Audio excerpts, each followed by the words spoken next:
Hey, it's Greg here with MaritimeGardening.com, and it's time for another garden tour brought to you by my sponsor, Bessie's Seeds. A couple quick plugs for other things I got in the fire here. In addition to this YouTube channel, I have a podcast. I make a new episode every month. You can download the episodes from MaritimeGardening.com. I also write a column every Tuesday, or thereabouts.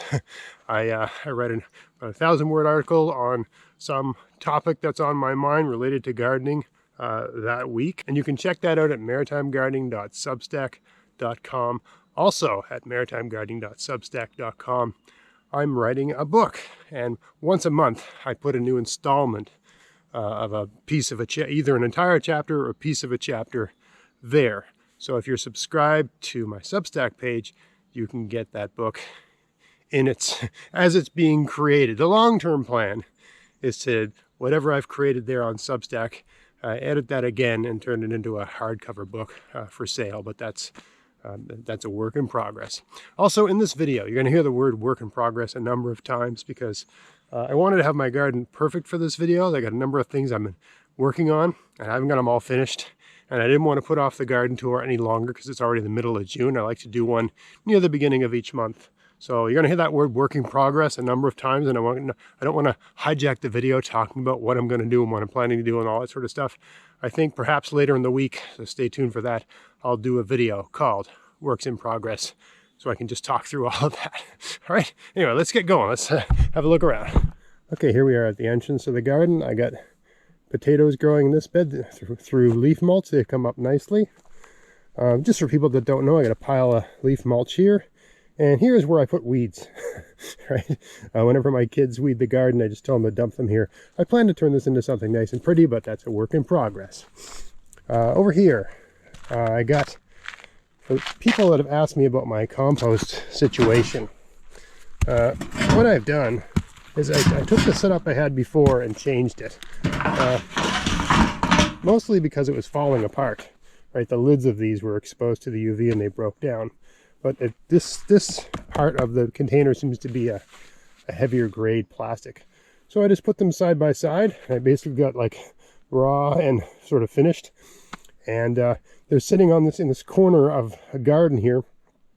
This is not typically a very productive part of my garden because it's got shade and stuff. So I thought, why not just put the compost here, right? And then over time, you know, it'll drip all its goodness into the soil beneath.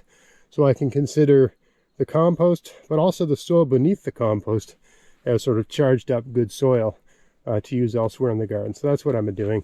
I have plans to make something a little nicer with hinges and so on and so forth, but for now, just this with a couple of rocks on it is what I'm doing. This bed, I've decided to make something resembling a perennial bed. It backs against that direction is north, so it makes sense. So in previous years, I've grown things here, and I'm still doing that, but the plan is to gradually transition this to a bed of perennials. So I've started here with some of these herbaceous perennials, right? Bloody dock, sorrel, that sort of thing. I got some thyme here. And this is a Saskatoon berry. I decided this year to try growing, what's this called? New Zealand spinach, I believe that's what it's called. It's a spinach that's supposed to climb and go up very high and be sort of like a perpetual spinach. It hasn't really grown at all since I planted it. But it's a heat-loving plant, and it just might not be happy because, I mean, it's been hot, but I guess not as hot as this spinach wants. Put it that way. So anyway, that's there. It's been there for about 1.5 weeks, and it's just still getting acclimatized. But the plan is to have a trellis up here. I got some potatoes planted here, and at the back I got these cherry tomatoes that I'll build a trellis. They'll climb up. Over here, more Saskatoon.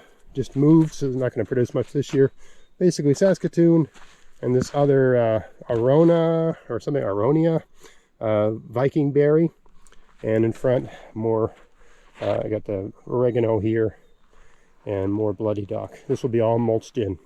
Over here, I got my newly renovated, everything moved around garden. I had boxes going right up against this fence.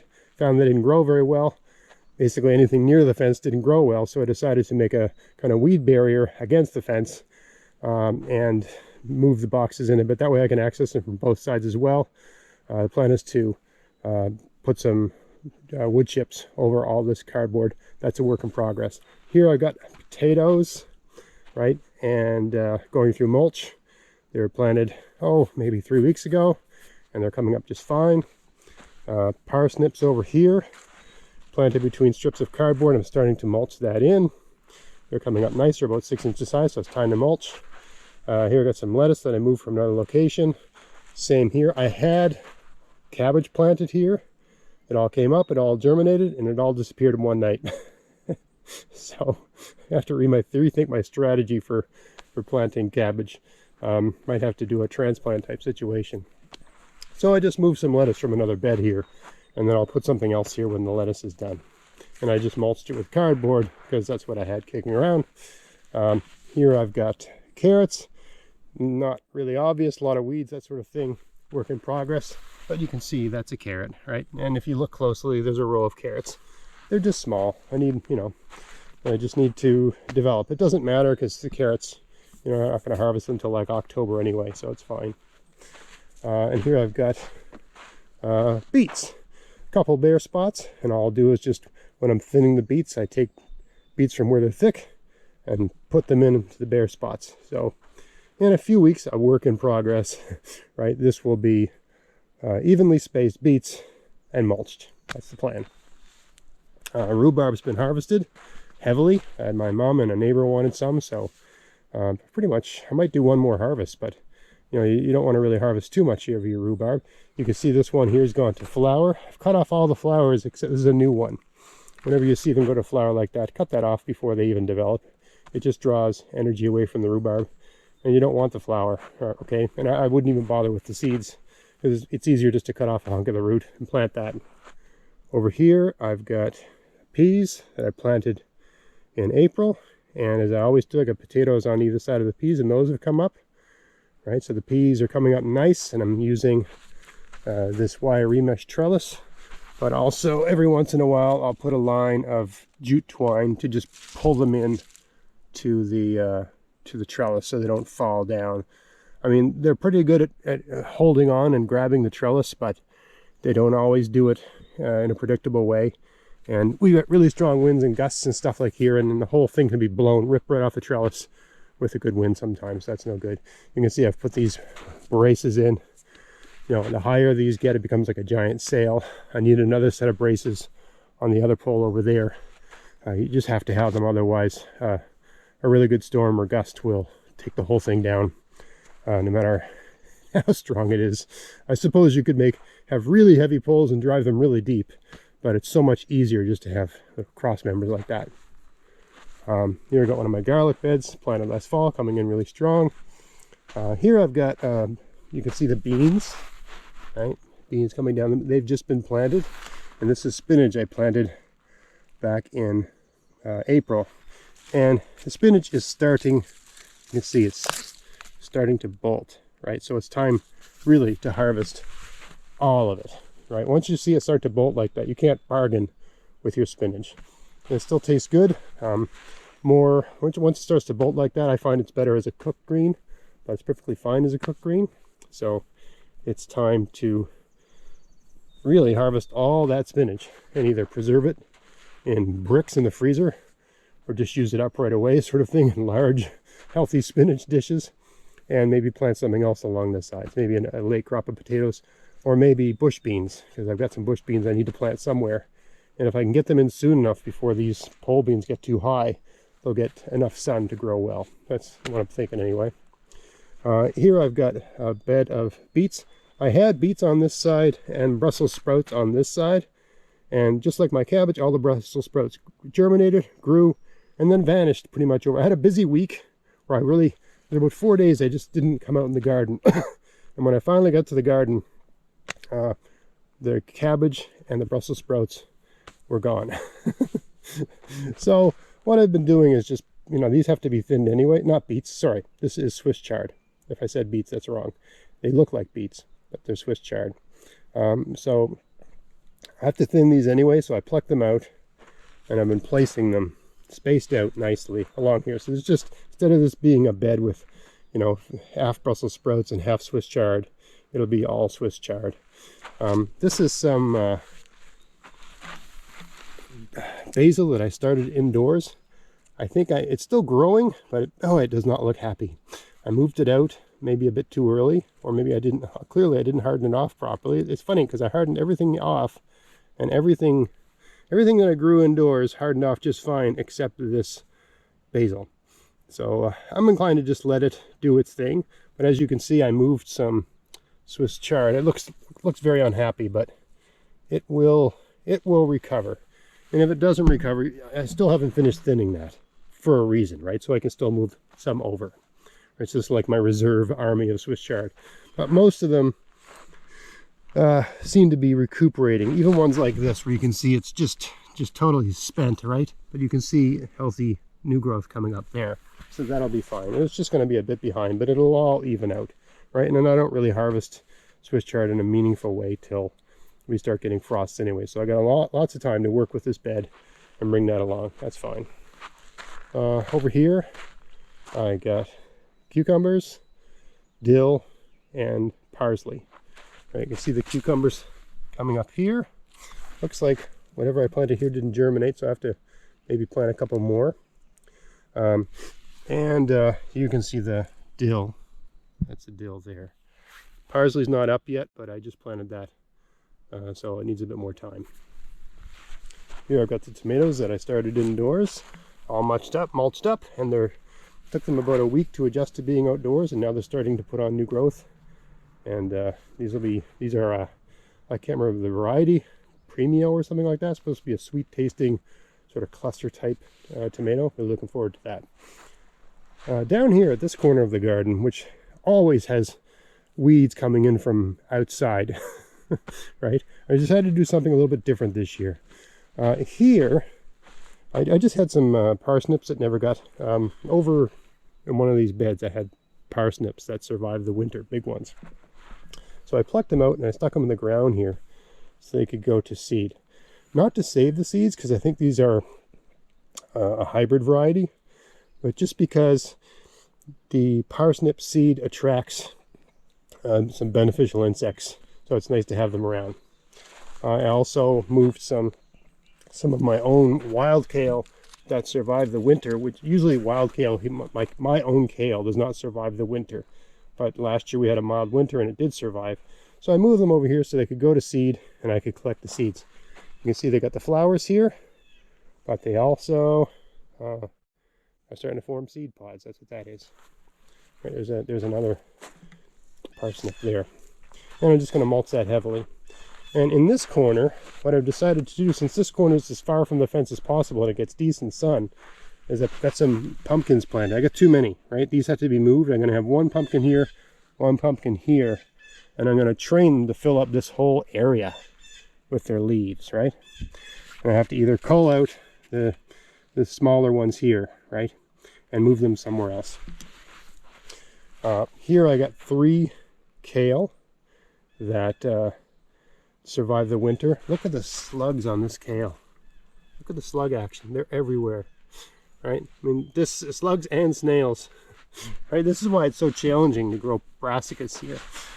My thinking was that I'd let these grow and I just harvest these off and use them in my stir fries, almost like little tiny broccolis.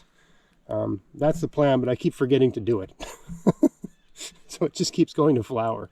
But that was the plan, to have these little, you know, you got a kale in its second year. It's just going to keep trying to make florets all summer long.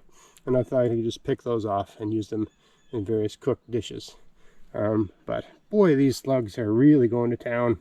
They like that new growth. So I'm not sure what I'm going to do about that. That's pretty impressive sluggery. I didn't have slugs last week because I didn't have any mulch down. Now I got mulch. Slugs love mulch, right? And the this area here, this will also be pumpkin. My wife complained that we didn't have any pumpkins last year, so I decided to. This is a variety called Racer, supposed to grow really fast, really aggressively. These were planted later than these. There's probably maybe 1 week separating them. That's how much faster these grow. And I've been growing them under these little portable domes, right?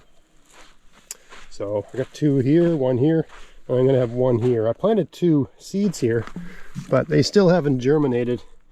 Or they germinated, and actually I can see stumps. Yeah, see stump. So they germinated and the slugs took them out. That's despite having slug bait out.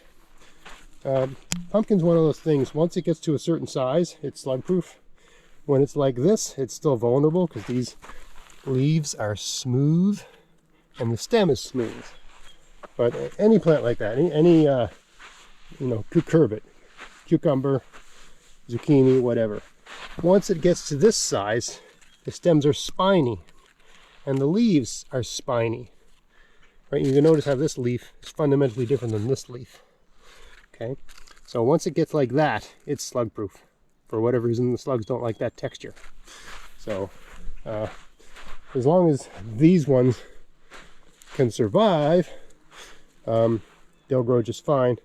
If not, I'll just pluck out one of those guys.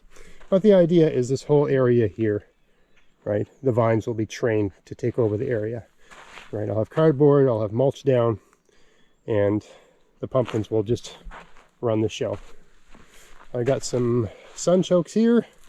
I think I'm going to let them go.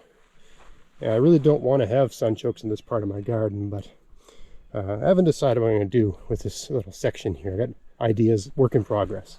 Over here, I got raspberries for the first year, growing really well. Lots and lots of raspberries, right?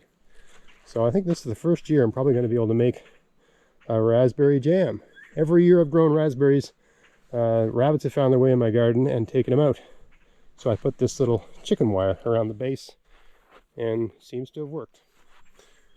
Here I've got a bed where I had planted like pak choi and that sort of thing, and it all came up and it all grew. But during that week where everything got taken out by slugs, they all got taken out by slugs.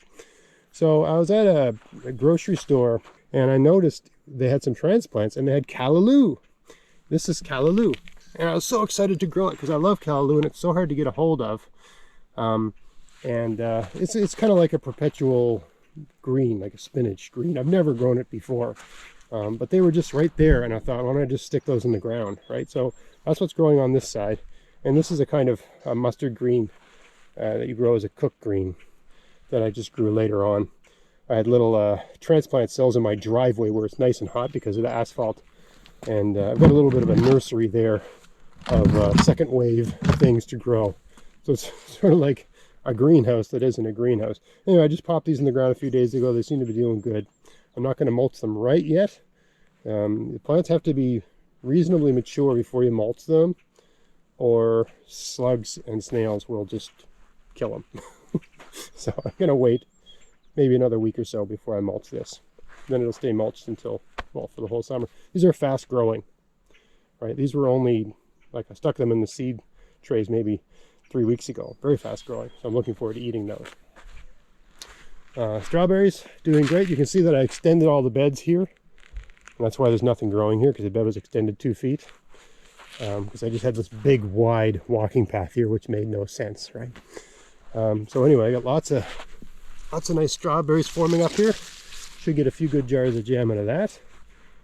This bed, work in progress.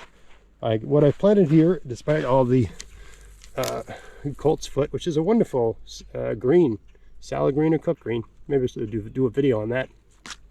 But no, this is my own kale. You can see it's just being attacked mercilessly by slugs. And what I will do is, in a week or so, I will weed all of this. I will thin the kale. I will choose the biggest and strongest. I mean, these are heavily overseeded, right? I mean, when I planted the pak choi here, I used the seeds from Vessi Seeds. And, you know, there's totally enough seeds in a package to plant if they're not all killed by slugs, okay? But with my own saves, I've got thousands and thousands and thousands of seeds. So you can overseed like crazy and let a kind of survival of the fittest process play out. So you can see there's areas where, you know, the insects, and also the flea beetles, which I have here, but everything, you know, was taken out but there are pockets where the kale has survived.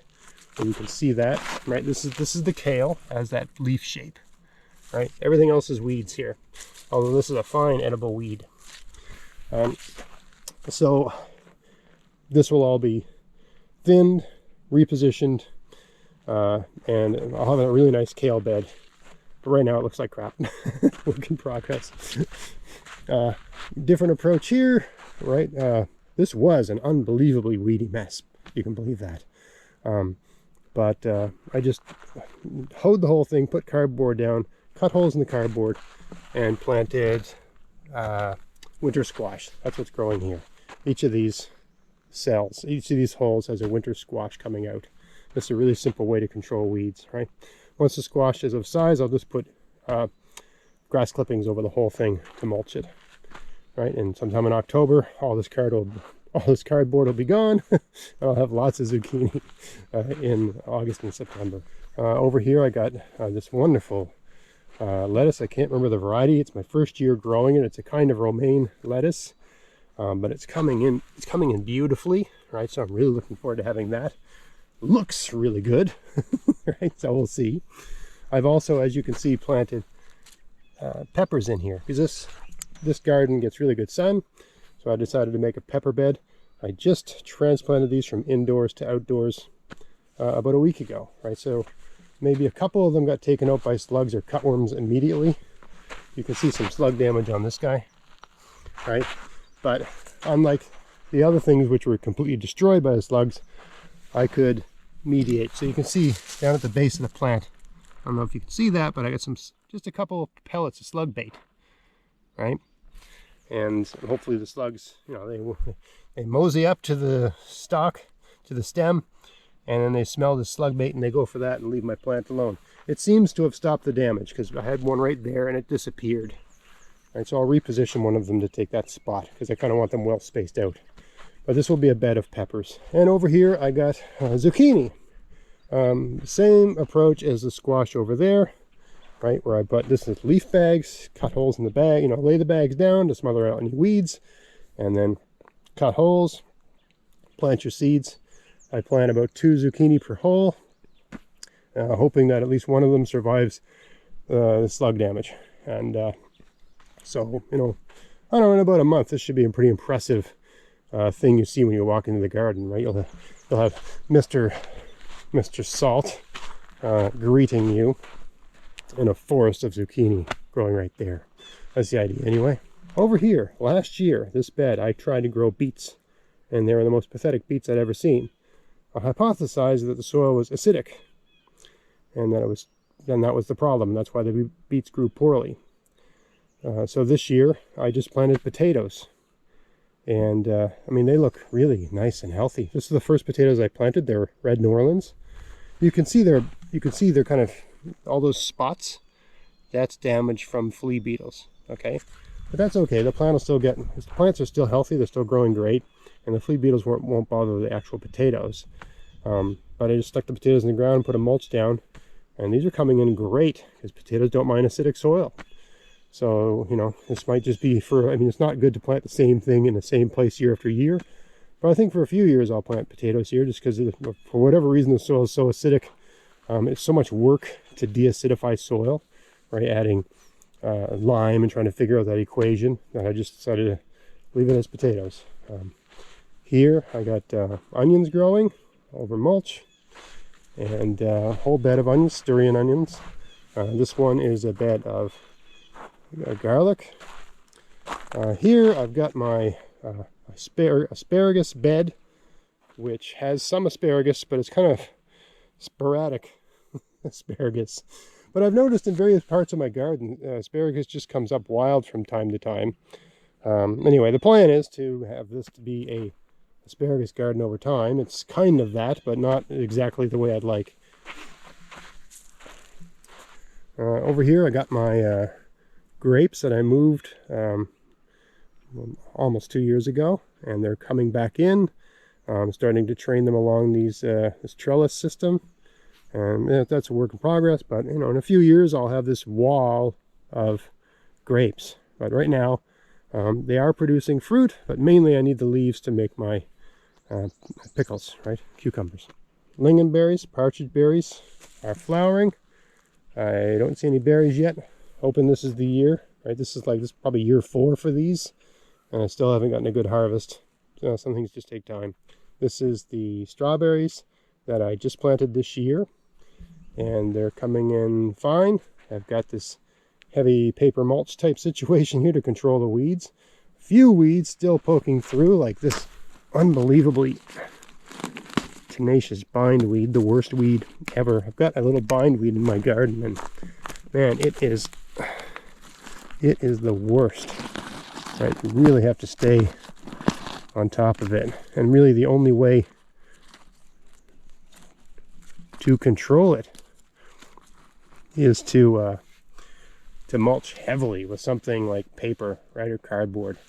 It's just, it leaves these huge rhizome systems in the ground, and it's really hard to eradicate once you've got it in your garden, but it's doable. I mean, I've got it. It pokes up here and there, and wherever I see it, I deal with it. More strawberries here, same situation. Garlic here, and here I got some spring onions. So at some point this bed will be done, and I'll have to plant something else here, maybe beans, maybe some greens, I don't know, right? But this bed, because spring onions, like these onions won't be harvested till, end of August or September or something.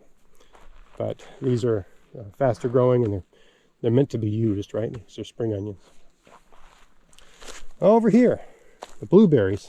You can see there's a bunch of stuff here. Looks like trash, stumps, cardboard, work in progress.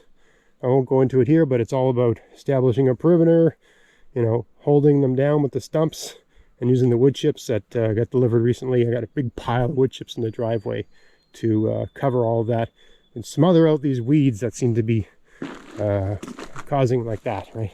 Smother out the weeds that are coming up through the mulch, right? We'll have a heavier layer of mulch, and hopefully I won't need to do any mulching next year. Anyway, the blueberries are starting to form up.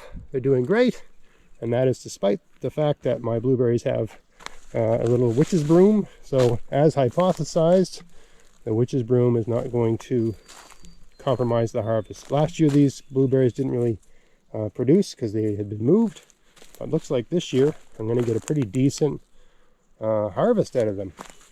This one's a different variety. You can see it's much, you can look at the difference. Low, high. Different variety of blueberry, and still forming up, right? Just still flowering basically, right? But all the blueberries that were moved are doing fine, and this, I only basically lost a year of production. That's totally fine. This is a apple tree. It's coming in good. No flowers this year. Pear tree. I think this is year 2. Probably year 2 for this pear tree. No flowers yet. My apple tree flowered, but I don't know if these were pollinated, because the other apple tree has no flowers, and this is the only apple tree. This apple tree is compatible with that apple tree in terms of the timing of the flowering, but this one's still too immature to flower. So it doesn't, we'll see. I've got neighbors with apple trees. It's possible that this tree could get pollinated by one of my neighbor's tree, but when I say neighbors, I mean like in a 3-kilometer radius, there might be 2 or 3 apple trees in the whole area. So it's a bit of a crapshoot that this tree would get pollinated. I'm not going to bet the house on it. I expect this tree to produce nothing this year and just grow. But this tree was moved just under 2 years ago, violently ripped out of the ground, violently put back in the ground, and look at it now. It's doing great, right? So that's good. Bit of a calamity over here. This is Saskatoon. I had a big, beautiful bush of Saskatoons here, all flowering out, all looking great. And I came out here yesterday to do some weeding, trying to deal with the weed situation in this area. And look what I saw. Look at that. Look at that. Look at that. And a lot of the tops chewed on. Chewed on. You can see how everything's been ripped off. Right? So some of these, you can see there's remnants of berries, right? Remnants of berries. Something got in here and just ate it all. I don't know if a rabbit got in and just, bent over what it, cut off what it couldn't bend over to eat the tops, or if it was a deer or a moose. Because, this area behind me is a wilderness preserve, and there's moose in there. There's not a lot. There's like 50 moose. That's it. Right? That's a long story, a long tragic Nova Scotian story. But anyway, this is a wilderness area because some of the last mainland moose live there. Not some of the last. There's pockets of the mainland where there's moose, and this is one of those pockets. And so it's a preserve, so they can keep going. But you can go back there and hunt and fish and stuff like that. Anyway, I was examining the barbed wire. I have to think if a moose was leaning over, there'd be evidence of that, right? I don't know what did this. I can't see a rabbit just doing that. That looks like something was chewing on it. But I see no sign. I mean, people say a deer can jump a 6-foot fence no problem. But a 6-foot fence with barbed wire, I don't know. That's a different proposition. And mule deer and white-tailed deer are different deer. I've never had, the only deer I've ever had in this garden since I built it and put this fence up was deer that came in through the doorway when I left the door open. But this looks chewed. I mean, yeah, sometimes juvenile rabbits can get in through this mesh. So I might have to put something finer along there. But I really don't know what did this. So I'm kind of devastated because this was going to be my first year with Saskatoon berries. So there's the bear. Look, here's another one here. It's broken over, right? See that? So, yeah, the plant's still alive and it'll come back next year and it'll be fine. But it's a bit of a catastrophe. And I'm not quite sure what I'm going to do next year to prevent that. I'm starting to migrate. So earlier in this video, I showed you where I'm trying to grow them elsewhere in the garden. Maybe they're just too close to the fence. And the weird thing is the Saskatoon, and this is not an indigenous plant here. I don't know why any herbivore would recognize it as something edible, because they're not native to here. They're Saskatoons, right? As far as I know, there's no Saskatoons in Nova Scotia. I could be wrong. So, but something saw these berries and went for it and didn't care that they weren't ripe. Right, so I wouldn't think it was a bear, right? It would be a rabbit or a porcupine or a deer or a moose, I would expect. And someone's going to say, you should put a camera up, and I've done that. And I put a camera up on one of these posts, and I leave it there for a week, and then I take it into my office, and I get about 2,000 pictures of that tree over there moving, and it takes about an hour to sift through them. So I just can't be bothered to do that. It's just too much. It'd be great to get footage, right? But it's just like an hour of just looking at nothing is not a good use of my time. Anyway, Saskatoons are healthy, but destroyed. This is a Haskap berry that I moved last year. It doesn't look like it's got a lot growing on it. So I might need another year to recover from being moved. It has berries, but not a lot. And for whatever reason, whatever attacked this seems to have left that alone. Thank goodness. Right? Over here, I got very productive. And this is one that has not been moved. Haskap, starting to ripen. So I'm going to get a net over this really soon. But this is the heaviest. This bush was the heaviest producer last year. I pruned it thoroughly this spring. So I'm expecting big, fat, delicious berries and lots of Haskap jam. And if I can find the time this year, I'll show a video on how to make Haskap jam. Very easy to make, delicious. My lovage that I moved a number of years ago is finally starting to grow the way a lovage should, right? These things, when they're mature, they're like 6 feet high. And I had it 6 feet high, and I moved it a couple of years ago. And I guess this is probably the 3rd year since it's been moved. It's finally starting to grow big. Also, you can see it's very thick stalked at the base. And this is a celery substitute, basically, right? It's starting to flower. So it's still not full-sized, because these are 6 feet high when they're fully formed. But it's recovered and doing fine. Another hascap here, starting to fruit out fairly well. I don't think I'd bothered pruning this one this year. I left it to just do its own thing. I'm getting concerned because of the Saskatoon and how destroyed it was, that maybe I should move this forward a bit. But I don't know. We'll just see what happens over time. Ridiculous amount of weeds moving in from the forest over here. Work in progress. Finally, got the goldfish pond here. Goldfish are happy. I mean, I can see a couple moving around right now.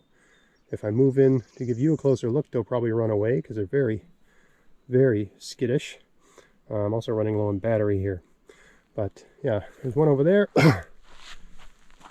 Oh, he's gone down. You can't see him. Anyway, goldfish are doing fine. This year I decided to get some watercress from the grocery store and just poke it in along the edges. Oh, that's a frog. So that's watercress there. All right, just adding vegetation to take up nutrients in the water. Because in addition to the goldfish, I tend to have a pretty healthy frog population here too. Anyway, this is doing great. I did a little modification to my water system. So I got a solar energy thing, solar cell here. I got a pump down the bottom of the pond. And there's a tube that takes the water all the way over here to here. The water comes out across this little rock and trickles down into here. So the water's being circulated. It's not stagnant. I mean, every time it's rains, we get fresh water. But in addition to that, anytime it's sunny, the water's circulating. Right? And I've thought of ways to make that more robust and increase the flow. You know, add a second pump, add a second solar panel, that sort of thing. But this is fine. This seems to be fine, so I'll just stick with it for now. Everything seems to be going just fine. So anyway, that's where things are. Middle of June, 2024. Everything's coming along great, but I got a lot of work to do. And the flies are starting to show up, so it's time to go inside and get some breakfast happening. So I hope you found this interesting. If you did, please like, share, subscribe. And until next time, get out there, get at it, have fun in your garden. Thanks for watching.